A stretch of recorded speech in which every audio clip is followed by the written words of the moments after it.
这里吗？好。哦，还没来。来了。你好。给他泡一壶暖心的西湖龙井，可以。包了，然后提子，爱吃的提子拿出来。各位好，今天带大家走进了解的这位嘉宾呢，是王者荣耀的职业选手。没关系的。其实我欢迎来。没关系。我特别好奇，就比较喜欢大家开开心心的这个 vlog 是可以的。叫你飞牛。弗赖跟韵林这个，我又有点担心呢，怎么？哎呀。请大家打破一下弗赖。Hello， 大家好，我是请大家打破一下弗赖，是一个演员。没错，现在来看一下飞牛，有请那个上半曲。今年有一点动静，我就觉得是他来了。没事，不要紧张。太紧张了。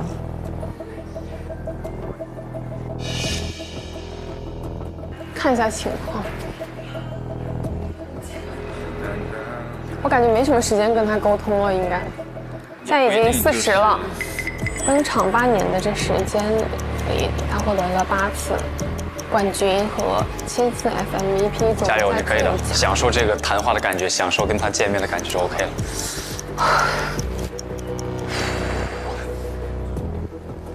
嗨，姐。走吧，师姐，我们现在过去吗？走了。对，走吧。走。又带上茶了。啊 ，yes， 是我们的老演员了。然后我对于那个 Fly 其实了解不多，反正我看完以后第一感受，很多的信息它是有门槛的。对，就是你没有接触过，你听不懂。就是对电竞的那些铁粉来说，可能也还不够解馋。就是懂的觉得你这个问题太浅，但是不懂的又听不懂。完了，那就架住了。Fly 比较难，我觉得对我来说，功课有点要补课的话，我根本补不过来。但是，他们决定了韵林来访，是我之前没有想到的。我以为肯定是子泰去访他，他们决定韵林访我很吃惊。可是子泰跟我讲，韵林是因为了解过 Fly 之后，对他产生了无比大的兴趣。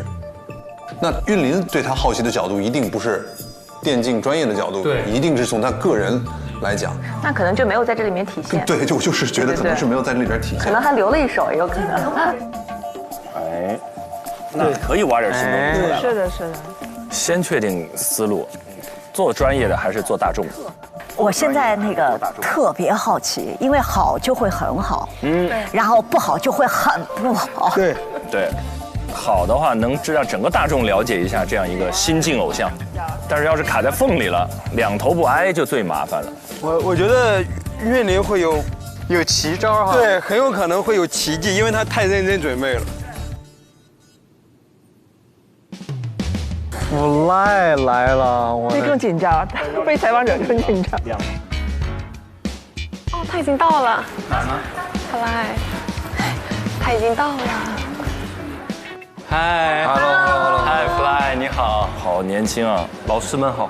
你好。介绍一下，Fly 老师好，我是东方卫视的主持人冯琳。好，冯姐好。 Hello， 你好，我是韵林。哦，对，这是我们准备了这个我家乡的这个西湖龙井，一会儿我们可以喝一下。你好 ，Fly， 我叫子泰，叫我阿泰就行。阿泰，对，好熟悉的 ID。昨天我跟那个灵儿姐还她给我发微信来着呢，了解了一些你的喜好。得知你特别爱吃青提啊，对，他特地给你买了青提。青提吗？太感谢了。对你放心吃，不找人弄你。这都知道。昨天跟我说你最近特别爱吃青提，然后现在大家都开玩笑说再吃青提找人弄你。是的，主要最近长胖了，被网友追杀了。青提打你。哇，那其实了解还比较细了。对，已经有点内部梗了，这个迅速拉近距离。没有，一会儿我们就是因为这个时间比较久，75分钟，反正你想说啥就说啥，我们畅所欲言。好的。就是 Fly 接受访问会经常吗？就是我在想，就这个环境，深度访谈的环境对他来说可能会有一点点。很少，他会接受那种赛后采访。对，所以我觉得子泰应该要做一个很重要的工作，就是来了之后帮他先心理按摩一下，让他完全放松，情绪马上记一下。对，你这是你能做，就是让他完全放松。青提还买吗？买啊，等一下买。破冰的时候先让他吃点。他喜欢吃青提。他超级喜欢吃青提啊，特别好。我想知道你喜欢的是这种青提，是青提还是这种阳光玫瑰呀？阳光玫瑰。哦，就是这个是吗？对对对。行，那我们买对了。正好买对了。那你喜欢吃芒果吗？我不喜欢吃芒果。哦，那边的盒就不拿出来了。你也想吃？啊 ，yes。你好松弛啊！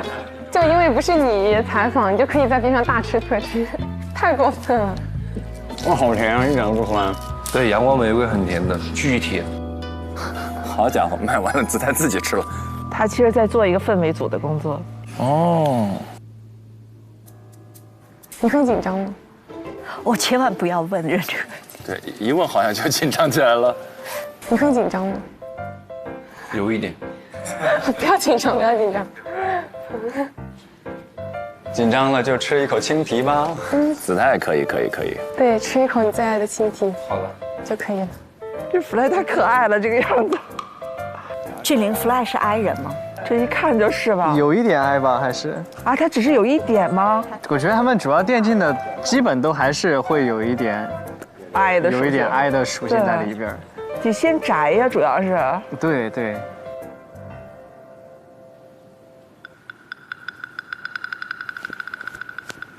哎，你现在定居在哪里？俱乐部在上海，都在上海。对，其实看视线能看出来，主动跟对方有视线接触的艺人比较多。你看他没有接触过。济南 RW 侠在上海。对。哦。因为他没有，他主场还在建。就基本比赛都在上海进行。那你之后还要回济南吗？还是就一直在上海？不一定吧，这个看吧。他主场不一定弄得好。所以上海算是你们今年的主场？不算。不算。这只是说在没有主场没有建好，或者是没有主场队伍的情况下，会进行在上海有 KPL 的场馆。这不是在那个，就是有一个船的那个地方，是吗？船对面。哦，我去过，我在那边看过那个无畏契约的比赛。对，我们就在无畏契约对面。你有没有什么不能问的问题啊？他都没想出来呢。想不起来，那就是没有。我觉得你这种状态对，就很好。正常，对这个状态就非常好，我们非常感谢。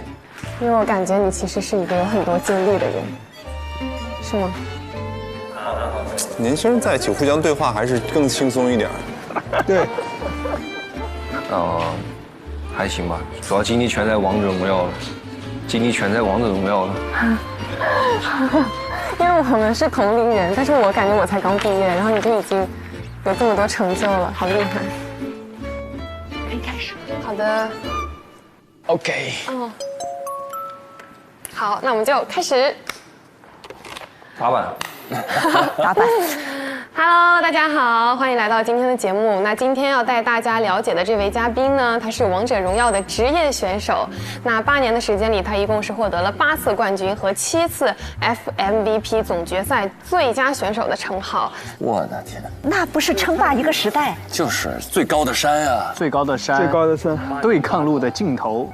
那从籍籍无名的小将，再到满身荣誉的飞牛大将军，他都经历了什么？我们一起来跟他聊一聊。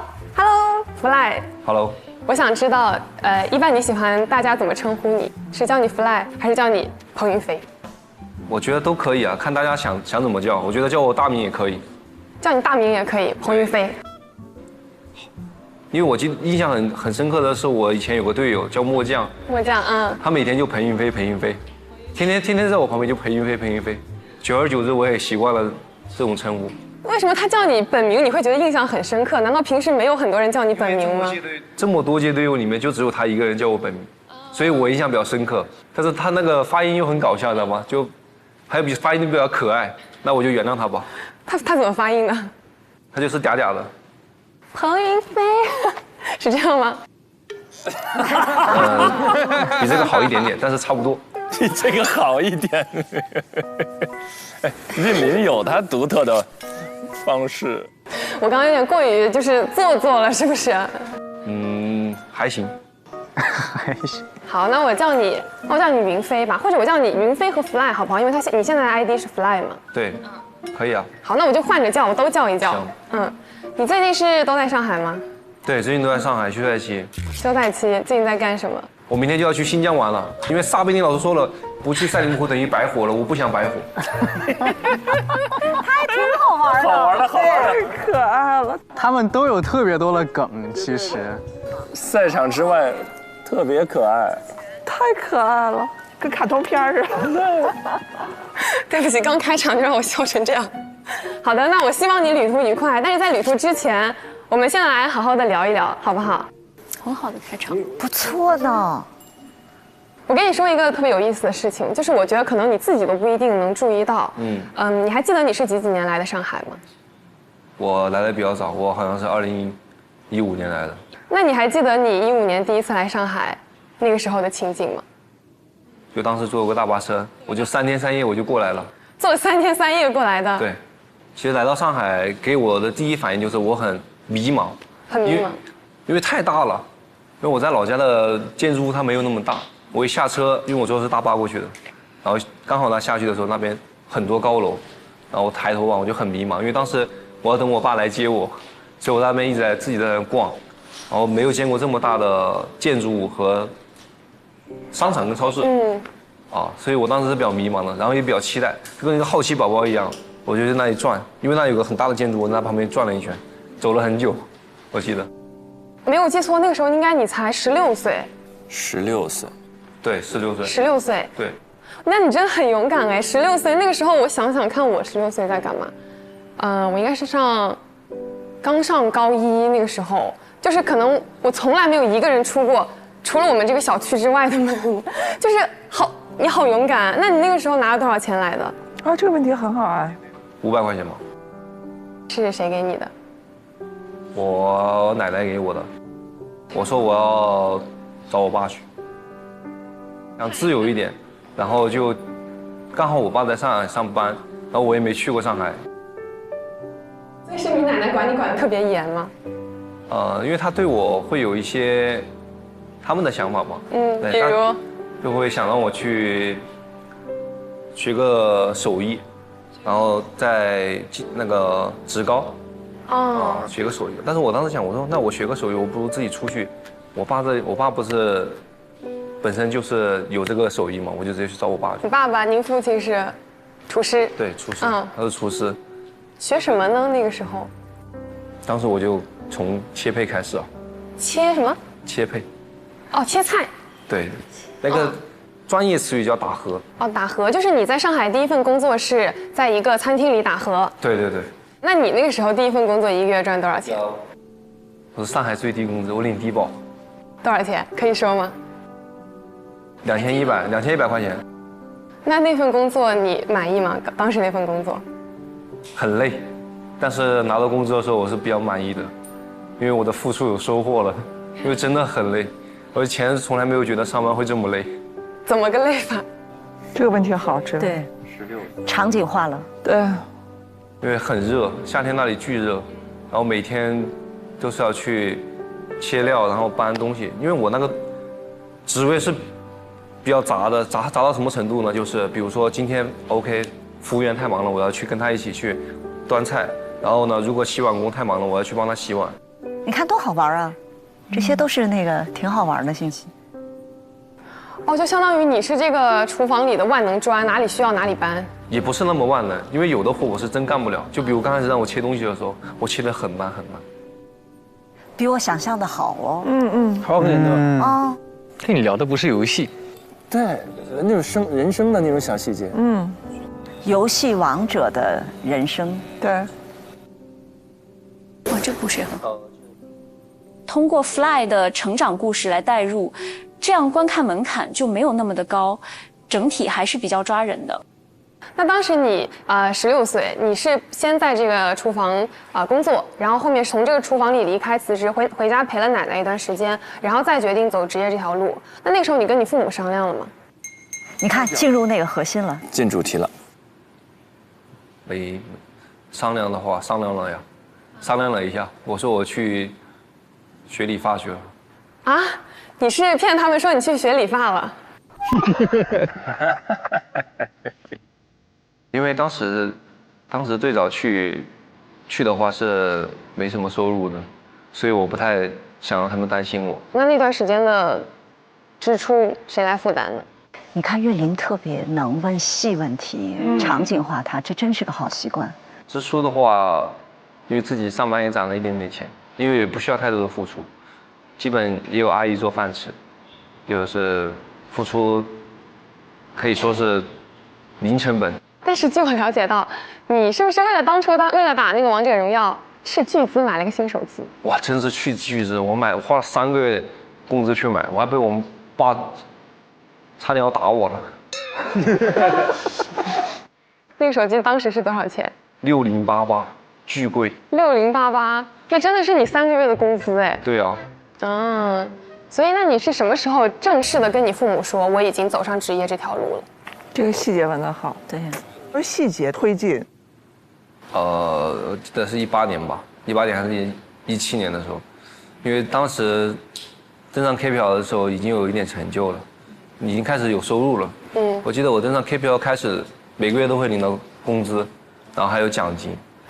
所以你是采取了一个先斩后奏的策略，避免了一顿拖鞋的毒打。我爸当然也不会真打我，他只会阻止我。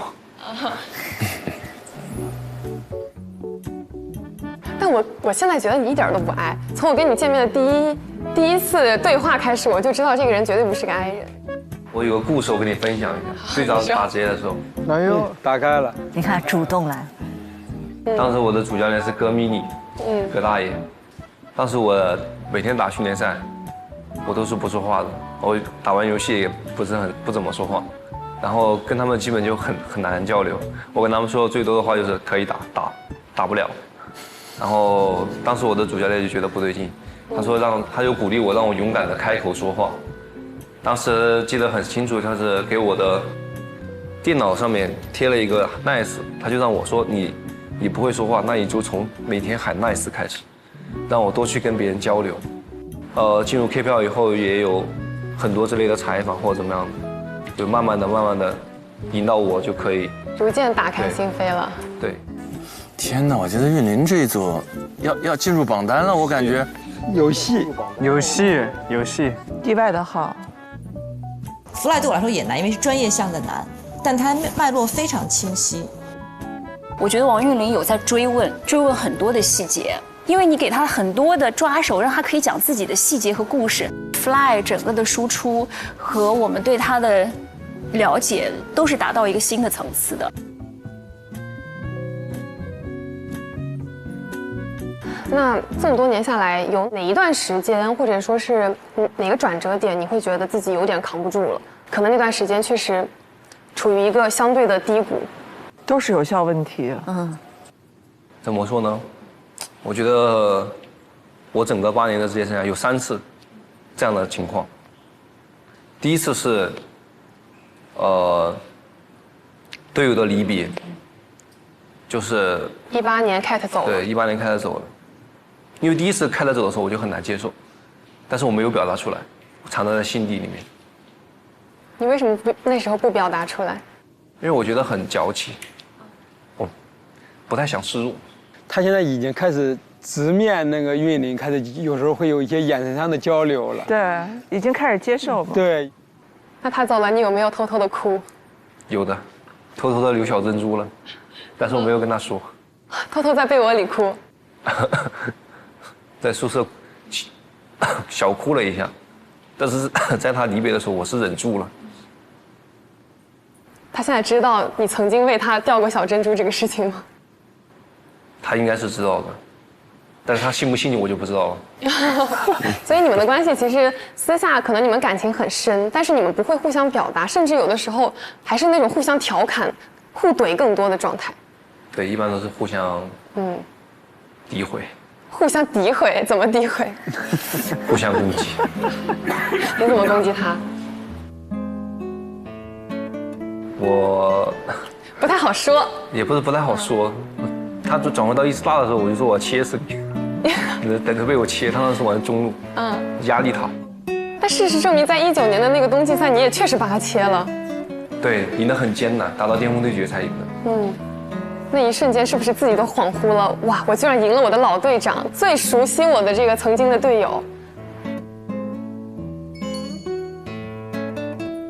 你看，这些都不是表演提问，对，感觉很好，他有感觉。哦，是不是你又想带他去上班了？哇，这个真的是他手感很好。对呀，就是一个真访谈者嘛。对对对，惊艳到了。这就是天生，这是有天分的。节奏都好。对。那据我知道啊，是不是在2019年，就是那场比赛之前，其实你们队里也闹了一些矛盾，是吗？是的，有点矛盾，因为当时是训练状态很不理想，然后呢，我们当时的指挥是戚西林嘛，因为他心智比较成熟一点，他年纪比较大。他是老将，戚西林是一位老将。对，他是一个老选手。他就说，能不能对自己狠一点？这个他不想上去丢人，因为当时是打的境外的一些队伍。所以当时他就很差，然后上去打境外的队伍也打得难舍难分。当时下来之后他就说，我们能不能对自己狠一点？然后他不想上去丢人，然后他就扇了自己一巴掌，就回去收拾行李，他要走了。哦，他是当着你们所有人的面扇了自己一巴掌。对啊。就是在比赛前夕，他说他不打了。对，他说他收拾行李，他要走了，我都懵了。我说我们都没辅助你走了，我们怎么打？我当时愣在原地了。当时我们的年纪都比较小，还有一个队伍比较小的一个打野选手，他当时就一动也不敢动，就在那看。那然后是怎么解决的？后面我就说不行啊，没有辅助我们打不了，我们真得过去给他表个态度。然后我就带着他们几个过去了，然后我们就一人给自己的一巴掌，给他表了个态度，他就留下来了。一人给了自己一巴掌。对。谁先打的？谁先打的？太好了！什么叫做追事实？亲爱的们，真的就问事实不问态度。那表个态度都是事实。你看，谁先打的？我先打的。你先打的。他要个态度，我就给他个态度。哎呀，哇！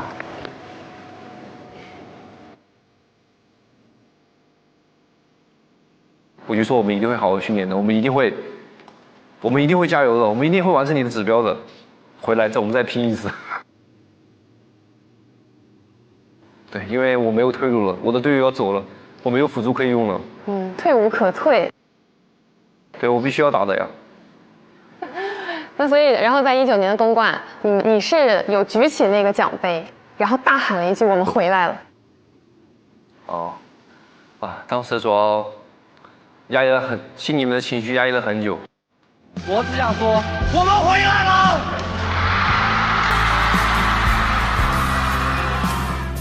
我觉得虽然他话不多，但他话里边很多细节，有的东西会有画面感。励志故事、逆袭，然后兄弟情都有了，非常画面，我都觉得应该就他们队拍的电影，就是脑子里都有电影了。那其实，在18年到19年的这个阶段，你是不是有过一段时间是做到替补席的？有一段做到替补席，可能是你有过非常多荣耀时刻，你拿了很多的冠军。那为什么18年，即便是你这样一个经验很丰富、有过很多荣耀的这样一位选手，还是会被安排到了替补席？当时的我肯定是不理解的，那现在的话，我慢慢开始理解他了。哦天哪，真的用心了，2天的时间。哎，我现在理解侯子泰为什么同意为什么同意说还是让他来。这里下了多少功夫，我们前面的担心都不存在了，不成立了。他说的那些比赛的名字，然后具体的年份，俱乐部的名字，前队友的名字，他想都没想。我觉得他理解，而且他理解那个故事。你在这1、2天之内，你要在这么丰富的素材里面去找我该看什么，其实这很难的。王韵玲，惊艳到我了。那我记得在21年的时候，你发过一条微博，我还记得是4月21号还是22号吧。你说从 B 组打才有意思，因为正常其实我们知道我们这个比赛最好肯定是从 S 组开始，然后或者说再其次从 A 组开始。而且我觉得韵林就是实际上他肯定对于那些整个 Fly 的10年当中，关键是个一无所知，但是他很多东西能把它继承现在这个样子，真的是非常的用心了。哇塞，优秀！那你觉得你是努力型还是天赋型？努力更多一点吧。这其实很多人都会认为电竞它是一个唏嘘大于圆满的这样的一个行业，因为其实有很多的电竞选手，他们可能从头到尾都没有办法像你一样碰到那个最终的奖杯，可能有很多人他们始终是坐在替补席，他们就一直都没有上场的机会，或者还有很多人，他们可能为了一次上场的机会，他们就会不停的转会，最终还是没有得到他们想要的结果。那对于这样的一个现象，你会怎么去理解，怎么去看？我觉得这就是电竞就是残酷的，每一场比赛你一定会面对输和赢，面对赢大家当然皆大欢喜，但如果你面对输呢？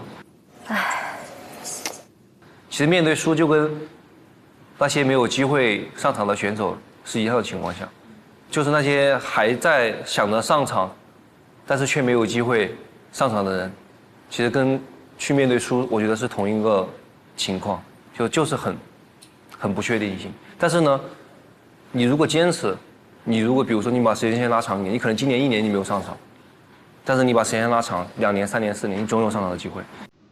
因为 KPL 有很多选手是一直没有机会打。一直几乎没有上场，但是他一上场他就抓住了这个机会，也有很多。但是电子竞技就是这样残酷的，没办法，它就是淘汰制的，真的是。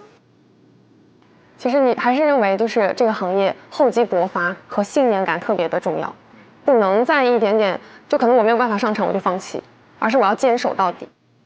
不管是现在 KPL 选手，还是未来想加入 KPL 的选手，应该把不能上场这个情况当成常态。因为本身已经有很多优秀的人在这个赛场上了，你现在就是要缺一个机会，就等这个机会，所以你要把视为常态。但是呢，你不能因为它是常态，你不去努力，一定要去努力，保持这个心态，有机会上场一定要抓住，就是要时刻准备着，不管我此刻上场还是不上场。对，这就是他成熟的地方。我觉得价值观也有了。故事、情感、价值观，对，完整。这个是优秀的采访。我觉得你是对自己认知很清晰，并且很知道自己想要什么的人。那你，所以其实我突然想到你之前说的那句话，你说我不是一直站在山顶上，但我一直在追逐山顶，其实就是一直很符合你现在的状态。是的。你经历了很多很多事情，你的身份、你的职业其实都发生了很多的变化。那你再回头看这座城市，上海这个城市，你会觉得有什么不一样的地方吗？哇，还有设计，首尾呼应了 ，call back 了。16岁跟25岁的上海，就是有无限可能吧。就他能给很多人带来很多的机会。就在我们万州的话，就可能就是会一眼望到头。但是我出来，我不知道我能干什么，我也不知道我会发生什么，但是我出来就会有可能能好，或是更好，或是不好。想做什么就做。我觉得每个人能做到自己热爱的事情是很难的事情。如果你热爱的是电竞，那就来吧。虽然很难，这条路很难，因为你热爱的任何一件事情，你想要做到最好都是很难的。但是你想做什么就做，因为现在还年轻，有试错的空间，放心的去做，不用害怕失败。这男孩表达也太好了，都在点子上，一句废话没有。是的，哇，这句话说的特别好，其实就是很符合你当下的一个状态。而且其实通过刚刚跟你的交流，我也感受到，就是一个冠军选手，不单单是你的故事有一飞冲天，还有更多的是卷土重来。哇，这个现场接的茬，哇，总结到位。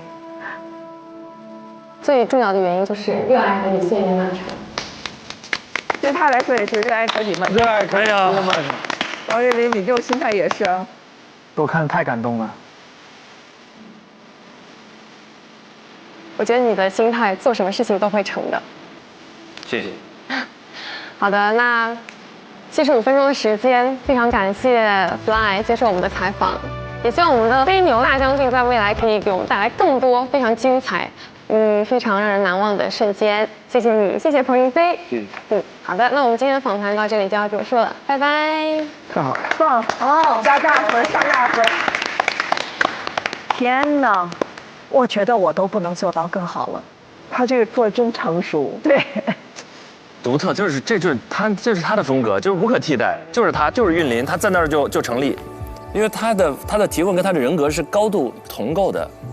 谢谢。哇塞，你真的很会说哎，好厉害！谢谢，真的好棒！你今天跟我们分享了很多，太有人格魅力了，太感谢了。我觉得你说的很好，而且很真诚。每次刚好问到的都是我知道怎么回答的。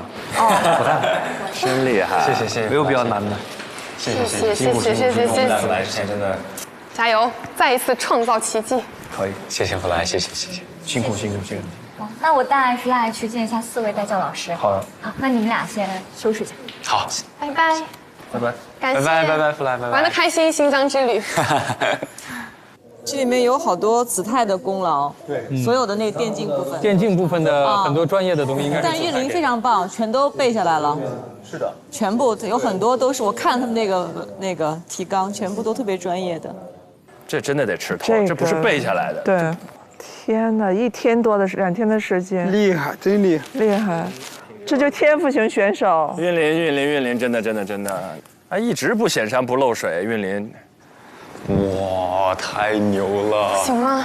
包型的。你不要为了安慰我，你客观说。没有特别厉害，真的特别厉害。你就无缝衔接，当时有一个瞬间，就是你讲到哪儿的时候，然后就无缝衔接说你确实在2019年的冬冠还是2017年的冬冠把它切了，你还记得那句话吗？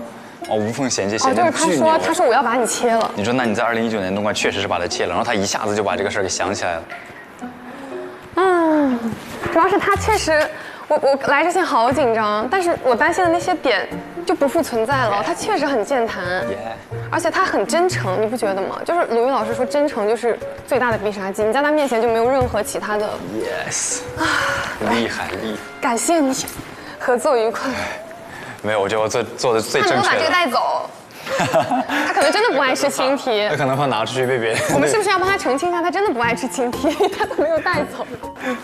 我吃一个。可能是他今天吃够了。好，那我们走吧。但问题是你要提问好才能激发对方的真诚啊。对，搭建的这个真诚的场。对。那种松弛、利落、清澈。对。然后坦荡，又不会让你感到压迫。没有任何压迫。对。你就自然而然的一些小细节流淌出来，怎么做到的？他完全建立了叫做你懂我，我值得说。是，